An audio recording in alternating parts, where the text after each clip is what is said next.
Shalom, shalom, paroliers, parolières. Je prie que la grâce et la faveur de notre Seigneur Jésus-Christ soient sur vous, que le Seigneur bénisse votre journée et qu'il soit avec vous dans tous vos déplacements. Bienvenue à notre dévotion matinale qui aura pour thème « Malédiction de couple ». Toujours dans le livre de Marc, chapitre 12, versets 20 à 22, la Bible déclare qu'il y avait une femme qui avait des hommes et chaque homme qu'elle épousait trouvait la mort. Amen. Vous savez, être en couple est une grâce. Être en couple est une bénédiction.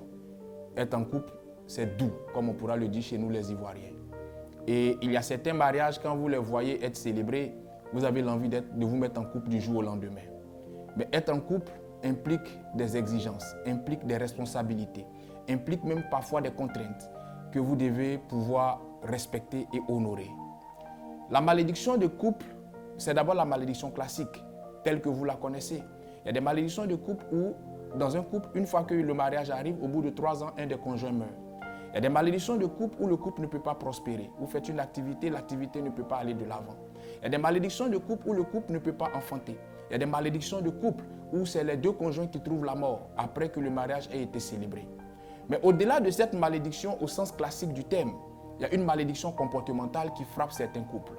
Il y a des malédictions de couple qui s'appellent orgueil, que le monsieur manifeste ou que la femme manifeste. Il y a des malédictions de couple qui s'appellent refus de se remettre en cause, que le monsieur manifeste ou que la femme manifeste.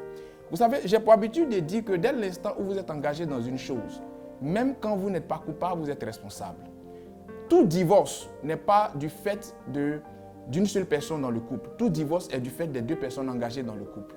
Il y a certes un qui est coupable, mais la responsabilité est imputée et imputable aux deux personnes engagées dans le couple.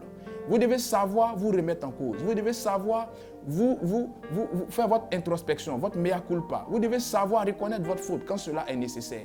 Vous devez savoir comprendre vous devez pouvoir comprendre du moins que la fidélité est une nécessité dans le couple. Et le couple ne doit pas se conjuguer seulement en termes de soumission de l'autre et de brimade de l'un.